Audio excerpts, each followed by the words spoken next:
Hi friends, ఈరోజు మనం కొబ్బరి కూర ఎలా చేయాలో చూద్దాం. ఏంటి వెరైటీగా ఉంది కదా పేరు. కూర కూడా అలానే వెరైటీగా ఉంటుంది. మనం రోజు వండే రొటీన్ కూరలకి మధ్యలో అప్పుడప్పుడు మన ఇంటి వంటల్లో కనిపించే కొన్ని ప్రత్యేకమైన వంటకాలు ఉంటాయి.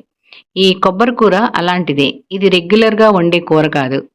మన ఇంట్లో అప్పుడప్పుడు కొంచెం కొబ్బరి చిప్పలు ఎక్కువగా ఉంటాయి.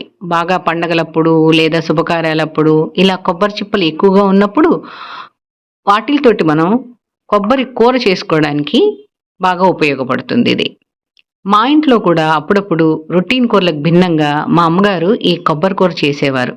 ఇది చాలా సింపుల్, కానీ తినేప్పుడు మాత్రం చాలా రుచిగా ప్రత్యేకంగా అనిపించేది. ఈ కూర చేసుకోవడానికి మనకి చాలా తక్కువ పదార్థాలు, కొబ్బరి, శనగపప్పు, తిరగమోత గింజలు, పచ్చిమిరపకాయ ముక్కలు, కరివేపాకు ఉంటే సరిపోతుంది. కాబట్టి ఎక్కువ పదార్థాలు అవసరం లేకుండా తక్కువ సమయంలో తయారయ్యే చాలా ప్రత్యేకమైన కూర ఇది. అందుకే ఈ వీడియోలో మనం ఈ కూరని ఎలా చేయాలో స్టెప్ బై స్టెప్ చూద్దాము.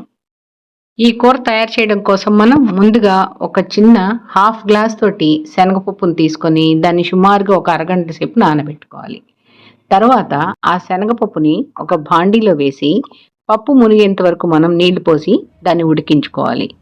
ఉడికేటప్పుడు చాలా జాగ్రత్తగా చూసుకోవాలి సుమా. పప్పు చాలా మెత్తగా అవ్వకూడదు. పప్పు ముద్దగా అయిపోతే మనకి కూర రుచిగా ఉండదు.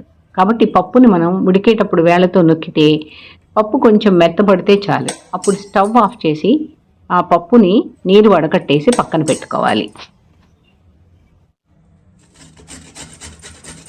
ఈ లోపల మనం కొబ్బరిని కోరి సిద్ధంగా పెట్టుకోవాలి. ఇప్పుడు ఒక భాండీలో నూనె వేసి నూనె వేడెక్కాక దానిలోకి శనగపప్పు, మినప్పప్పు, ఆవాలు, ఎండుమిర్చి, ఇంగువ వేసి పోపు బాగా వేగిన తర్వాత దానిలోకి మనం ఉడికించి పెట్టుకున్నటువంటి శనగపప్పుని కొంచెం కరివేపాకుని వేసి ఒక్క నిమిషం మగ్గనివ్వాలి.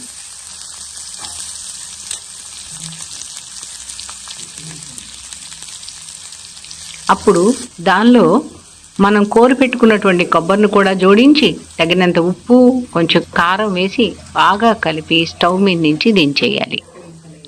నేను ఇక్కడ ముందే వేయించి పెట్టుకున్నటువంటి పచ్చిమిరపకాయ ముక్కల్ని కూరలో కలిపి